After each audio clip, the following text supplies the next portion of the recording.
after a long time. Shah's Cafe, the talk show which you enjoyed a lot, is back again on this lovely day. And yes, today we have a lovely guest with us, Shireen Ishan, a writer, a blogger, an entrepreneur, and social activist as well. Welcome to the show. Thank you for having invited me, Krish.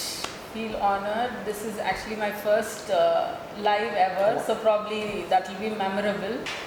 Before we enter into the show, I would like to know a few things about you. So let's start with your upbringings and your personal travel. Alright, so I was actually brought up in Chennai, so I'm a Pakka Chennai. Okay, that's so Alright, nice. so my upbringing, I had a very outward kind of an upbringing, I should tell you. I should thank my father for that. Wow. You know, like he brought me up like how you would actually bring up your son. So that is how I was brought up. He never had the difference that, she's a girl or she's not a boy. So these are the restrictions that, she should be following. I didn't have anything like that. That was probably now the place that I am in, the stage that I am in, probably that's the reflection of how I was brought up. My father actually had brought me up as a boy with, open-mindedness. He gave me all the facilities, and also he gave me the everything that I can think of, So anything a girl will actually want, freedom or independence in thought, in whatever you want to do, all that was given. See, as a parent, when I needed his guidance, it was available all the time. So that was there. But other than that, I had my personal space, I had my freedom. So probably that is what molded me in what I am today. So I would actually thank my dad for the upbringing. All right. Okay, Shireen, I would like to hear a few words about the man behind you. Before we talk about your professional life, I would like to know a few about the man behind you. Okay, the man behind me is one and only Mr. Ishan, who is my husband. And he has been the backbone of my skincare business, that's Allure Suds, and also the technical head and the backbone of thing that matters. So every time the live, everything that I go, he's the organizer, he does the running, everything, all the technical issues he handles.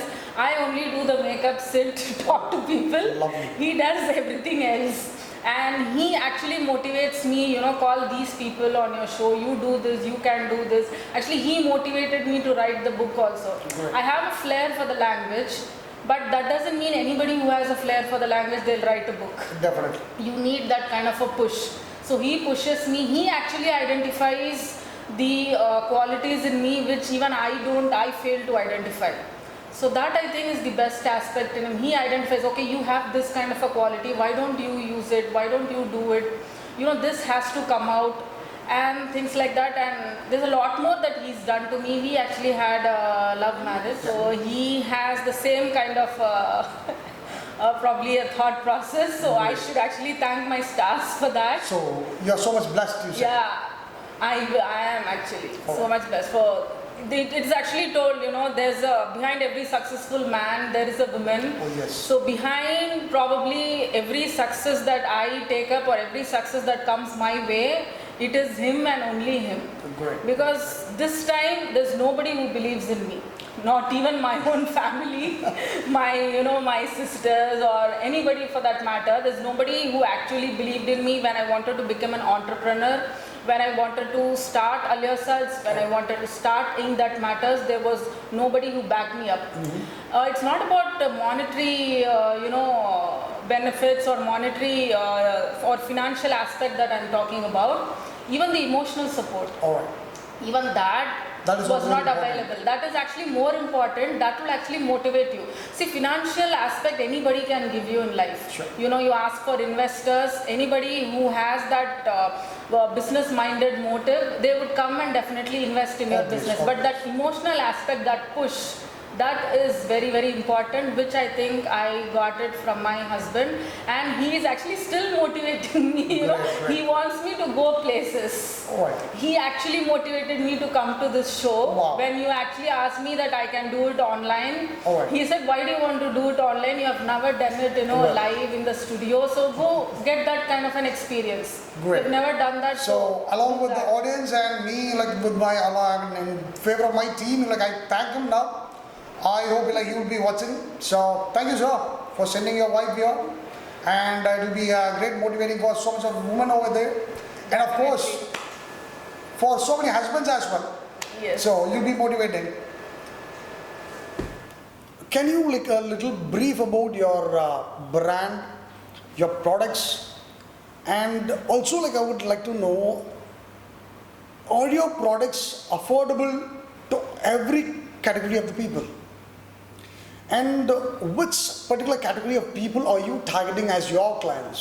Started my journey as a skincare formulator, natural skincare formulator. I run a brand called Alia Suds, where I make handcrafted natural skincare. I manufacture skincare as well as conduct workshops. Workshops exclusively for women who, women in the sense who are not able to gain financial freedom in life, or people who are who are looking for opportunities to become an entrepreneur. So for them, I give them a kind of a boost. I give them a scope for employment. So that's what I do through Alia Suds in terms of workshop. And I'm also a blogger, a writer, and a soon-to-be author. My book is actually halfway through the brand Ink That Matters. That is what my brand is called. And I also conduct a talk show, which I categorize as an inspirational talk show called Roads and Travel, where people from different walks of lives, we call them, they share their life journey, their success stories. This is a kind of an initiative to motivate people to, bring positivity in their life. And also I blog about women-centric issues. I blog about, social issues which are the need of the hour. So whatever change that I want to see in the society, I ink them through Ink That Matters. So that's what I do. That's so wonderful, and let's get a little professional about this year particularly. Being an entrepreneur, what is your first business and what is the brand and what all the products you do? Okay, as an entrepreneur, I started handcrafted skincare, natural skincare with all natural products which you can actually find around you. Okay. There's not a lot of chemicals that goes into my products. If you take up any product in the market, the countertop products, especially the skincare or the cosmetics, when you read the label, you'll have a lot of chemicals in it, a lot of fillers in it, fragrances in it. They might be dermatologically tested, but still they are chemicals. All right. But my products which I handmake, I personally handmake them. I don't have somebody else to do it for me. I personally pick and choose the ingredients, Okay. and I make it in my setup at home. So those products, they have very minimal chemicals in it, and even if I had to use chemicals in it, they are all skin safe. Okay. So that even a small baby or a newborn baby can use it.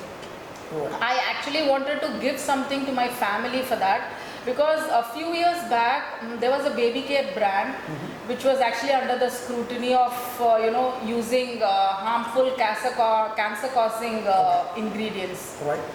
I wouldn't name that brand, but it's a very famous brand. Everybody knows the It's an, baby care it's brand an in international India. brand, of Yeah, course. it's an international brand, and that is what we actually used it when we were kids as Okay. well. So it's that old brand. All right. But then this particular time that I was talking about, it was a lot of news in the media that brand uses cancer-causing agents. All right. So it was under the scrutiny, and a lot of people were talking about it. So I didn't want to give that to my family, to my kids, that kind of a brand. I had that kind of fear in me. So I wanted to try something else. So something else was natural skincare. Okay. I started using Khadi products initially. But Kali products I was not very comfortable because I wanted to have the kind of ingredients that I want to give. Just like cooking. Alright. You so want you to were take supposed up. to blend all the raw Yes. materials. Yes. So when I read the ingredients, I was thinking, okay, why not, I give the best of ingredients to my family. Alright. So I started researching. It's not that I went and learned somewhere. I started researching a lot of research. I burnt my night oil. Alright. I was awake the whole night. So it took months of learning, researching, practicing. It's all And then self-learning finally, process. yes, absolutely. You need to have that passion in you. A lot of people tell me that you didn't learn it somewhere. How is that you're confident in running a business? Alright. For any business for that matter, for you to become an entrepreneur or for you to do anything else, even an office job, 9 to 5 job, you need to have that passion, that drive. Alright. If you love what you're doing, then there's nothing else Great. that is needed. So nice. If you don't like what you do, then that is where everything goes in flop. Everything, you won't like that job, you won't go for that job properly, or you won't concentrate. So that is when you will lack or when you will fail. Alright. So for me, I have that determination, that passion to follow that, whatever, because I do it with love, whatever I'm doing it. It's Right. not that somebody forced me to take up this business. I am doing it out of my own passion, so that is what has driven me so far. Great. My first was, as soon as I started this business, the first testing was my family. Okay. And they all liked it Alright. very much. So that is when my husband also said, okay, let's invest. First investment was from him Oh, wow. for all the raw materials and everything. This is actually a luxury business. I wouldn't Obvious, say obvious. anybody can actually start making it. Skincare business is a luxury business, and also you should be very careful because it's somebody's skin that you are dealing with, Yeah. just like doctors. So this investment happened, and then people saw me, making things like this, because that time Chennai was only starting up to natural skincare. Alright. Still, it is actually, Yes. I think you need more of Awareness. motivation Right. for people to take up, because skincare, natural skincare doesn't come cheap. Alright. If you buy a hammam soap for 10 rupees, handmade skincare soap will cost you anywhere between 200 to 300 rupees, one soap. Alright. The same 100 grams, soap, because the kind of ingredients that is used in the soap. Shirin, I would like to ask you a question about your particular brand and what exactly is the USP of your products, and are your products affordable for every people, or else what category of people are you targeting as your clients? Actually, I am targeting all kinds of people. Anybody who would want to lead a healthy lifestyle, anybody who would want to give a healthy skin for their family or for themselves, they will definitely come to me. Okay. People who think from only economic point of view, probably they wouldn't reach me. But people who want to have really a healthy lifestyle, because even when you use a soap on your skin, you think that soap is just touching your skin surface, but no. It actually goes skin deep, Alright. because your skin has got pores in it, so definitely it goes inside. So whatever you put, probably in the first few years you wouldn't know that, but years Later. together, then you will know what is that I'm talking about. When you start using a natural skincare product, you will know the difference. In my brand, probably I wouldn't talk about other brands. In my brands especially, you won't have parabens. Parabens are cancer-causing agents. So there are no paraben, no mineral oil. Mineral oil is also very, very harmful for hair, for skin, for everything else. There are no fillers in it. If you take up any countertop products, you will have a lot of fillers in it. Lot of artificial fragrances in it, and sulfates in it. Sulfates are very, very harmful. So that I don't use. Okay. So all these things I avoid. So when you ask then what is that you use? Alright. Yeah. That'll be my next question. Yeah, so that what I use is all natural cold press oils. Okay. That is available locally. I source it locally. It is not that I buy branded or I import from somewhere. I give actually scope to all local brands, local Great, great. homegrown brands, so that if they grow, I also grow. So anybody so lovely. checkla அரைப்பாங்க இல்லையா என்ன Yes. அவங்களுக்கு வந்துட்டு I give them an opportunity so that I buy things from them. Oils I buy from them. I buy locally sourced butters. There are a lot of butters in my products because if you have a dry skin, that will be helpful. So that I do. I buy essential oils. Okay. Everything is locally sourced. Locally sourced by, I mean, other women entrepreneurs who are into this Great, business. great. There are a lot of entrepreneurs who actually don't manufacture product but they sell raw materials. All right. So I tie up with them. So they grow and they in turn they refer me for any kind of products or workshops. So that is how the community grows. Great, great, great. So, when and from where did you start becoming a social activist? With that, I should actually thank the COVID, the pandemic, because that was the time. I actually never thought. I used to write even since my childhood. I used to write, and I've done my English literature. Oh. So I love reading, I love writing, and all that was there. But all that was there in the back head. Oh. So I never brought it in the front. Nobody knew that I can write and all that. But for my earlier studies, I used to prepare creatives and everything. People used to like that. They asked me actually who the writer was. Okay. But I used to tell them it was my own creatives, the posters, the writings and everything. People found it very catchy. Okay. Then I thought this pandemic started, there's nowhere else to go, nothing to do. I started writing a lot of things, what was happening around me and everything. And as usual, my husband suggested that, I should get into this full time Okay. because I have that in me. So why not the world know about it? All right. So like that, I started blogging. I started writing about women-centric issues. Whatever women face, in everyday life, all these specific aspects probably in corporate sector, they are being actually sidelined. There are gender-based, bias that is happening. All that I used to, write. I started writing. And after which I started writing about real life, people who were activists or who were motivating, I used to call them. And then why I started actually my shows, because they're not everybody who reads. Okay. Lot of people, they don't read. All right. They need to hear, they need to see. Even I'm too bad in reading actually. Yeah. So, I was like thinking probably my writing might not reach a lot of people. So probably they need to hear about it. definitely. Then I thought I will start this show called Roads Untraveled, where I brought in people who really made a change in the society, who brought a meaning to the life that we live. It's not like that you get up, you eat, you sleep. That is not how I wanted even my life to do be. for the society, Yeah. that makes a big thing. That makes a difference. See, it is not just society, social service, you go, you contribute or you donate, you take picture, you click pictures, you put up. That is a socialite kind of a life. All right. Yes. I don't believe in that. Real I social- would like to thank you deeply from my heart for just mentioning the word, and I want you to repeat the word once again for the audience, please. Okay. What I meant. The big difference between social service and socializing. Yes. Yeah. So that's what I meant. There are a lot of people actually I see on social media also who actually they want to have that social activist kind of a tag with them because that has become a kind of in thing, if you Yeah. can call. Page 3 Yeah, celebrities. page 3 celebrities.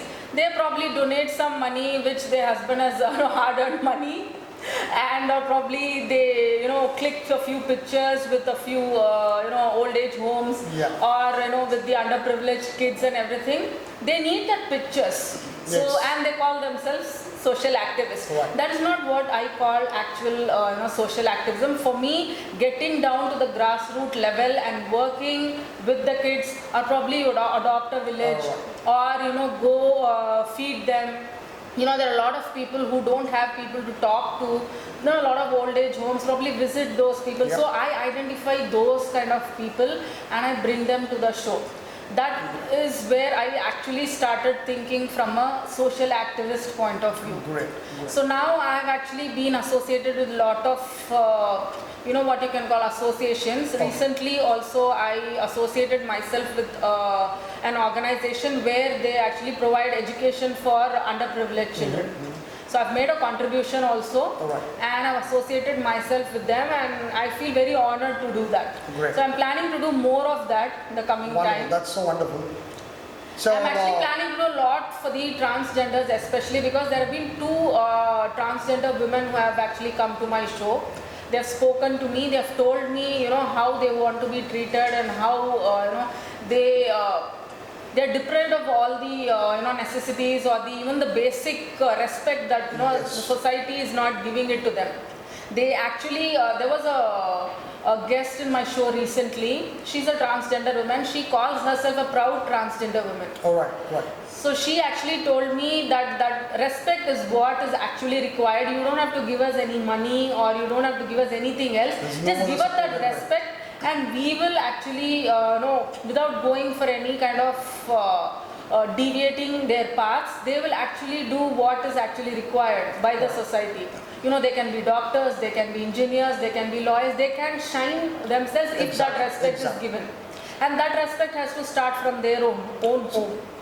Very well said, well So said. I'm planning to do something for the transgenders. So, meanwhile, I would like to keep a small request to you, like, to use an alternate word for this as third genders. Yeah. Why would we call them, trans?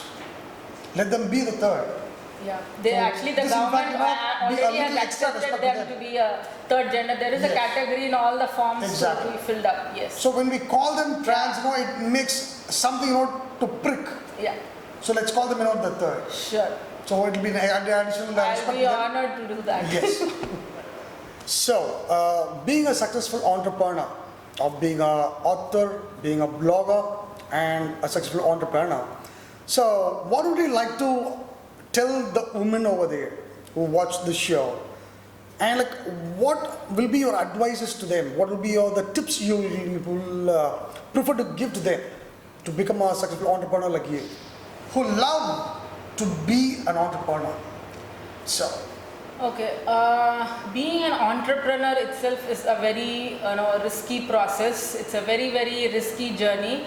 There's a lot of things at risk, your finance, your family, your relationships. The journey itself is very, very risky. It's not like the 9 to 5 job that you actually take up. right. Where even if you work, you don't work, you get that salary at the end of the Yeah. month. So being an entrepreneur, even for a male or for a female, it's a very risky. But being a female, there are a lot of extra responsibilities that you get. The family responsibility. And if you have kids, responsibilities. even their responsibility. However, learned you are or literate you are, wherever you go, the kids or the family's responsibility falls on a woman. Woman. Women. Yes. That's an unwritten fact. Yeah. But in my case, it is a kind of different. So Okay. I wouldn't bring that up here. All right. Sorry to interrupt you in between, Yeah. but I would like to ask one question. Yeah. Whether is it a fact or is it blessing? How do you feel exactly? About? A woman taking care of the children. Is it a blessing or is it a fact? For me, it's not a woman or a man. Children belong to both father and the mother. Oh, yes, So the definitely. responsibility There's no doubt on that. responsibility That's no lies doubt. on both. Yeah. So if the lady is busy, it's the the man has Busy to man. do it. Or if the man is busy, the lady has to do it. That is how Yes. you will have to balance it. All right. Here I wouldn't accept gender-based Yeah. roles at all. All right. That is what in India I think a lot of rooted in gender-based roles, because a woman has to take care of kitchen or a woman has Oh. to take care of kids. A man has to go to the office or earn. That is Oh. what our people who are elders or older people. That's what we have been taught since Oh, childhood. yes. I wouldn't actually accept that. All right. In my family, it is not like that. We Okay. don't have that gender-based roles. If I'm busy, my husband actually is a great cook. All right. He cooks, he takes care of kids, Oh, lovely, lovely. so that I can actually concentrate on my work. I can do my job, because if I have to do both, then probably there might be a chance that I mess up. All right. Or I wouldn't know. A lot of people actually on camera, they talk about, I balance both very well. I give creative time. This is the kind of time, probably 9 to 5 to this, and after 9 to 5 is for family and all that. All that is That's hectic. crap. Yeah. You can't do that unless and until you have somebody behind you to take care Definitely. of all your responsibilities. Alright. It is not possible. I am blessed because I have somebody to take share care. your Yeah, responsibilities. to share my responsibilities. I wouldn't say share. It's responsibilities of both. Exactly. Alright. See, a house, if you have to run successfully, it depends on both a man and a woman. I wouldn't Alright. give complete credit to a woman or complete credit to a man. Yes. Both has to be there for a successful family, to run a successful family, to bring up great children. So for me, I am blessed that way, because if I am writing, or if I am in a shoot, or if I am conducting a talk show, or if I am out somewhere for some kind of a gathering, my husband is there to take care of the house, to take care of the kids, to provide for them. Alright. He never ever tells that no, it is your responsibility, you have to cook, or you be there, you complete your work and then go. That I've never faced. Alright. But for the other women who want to become an entrepreneur, what I would tell them is, it is not always that you get somebody like this in your life. So a lot of people who can have it otherwise also. Right. So for them, have that determination. Never give up on your dreams. Always follow your passion and be that stubborn. I've always mentioned in all my articles, in all my posts, if you see, I would have mentioned that one line: be that stubborn. If you want something out of life, there's nobody who's going to come serve you in a platter. Or if you are down, there's nobody who's going to come motivate you or wipe your tears. Wipe your own tears, be your own queen, and be that stubborn. So that's what I would tell. If you are that stubborn, definitely you will achieve whatever you would want to achieve. Not only being an entrepreneur, anything that you would want in your life, voice out. Do not keep quiet so that somebody else will understand your emotions or your feelings, and then they will give you a solution. Don't wait for a solution. You have to become that, or you have to go in search for that solution. Don't sit down so that, okay, my dad will come and give me that protective gear, or my husband will come and give me that care. Never expect that kind of a soft corner or that kind of a soft setup. You'll have to be ready to, you have to be that stubborn. Only then you can be able to face the world, or go out in the world and be whatever you want to be. By end of the show, I would like to thank you so much for coming to the studio and making this day wonderful. And Shirin, it was a pleasure that it's the very first time you have opened up so much about your personals and your professional secrets, and it's so much inspiring, and it's a wonderful experience for us. And I hope every audience would have enjoyed it, and the show thoroughly will be educating a lot many women. Thank you so much, and we wish all the success for you in all your endeavors in the future. Thank you so much.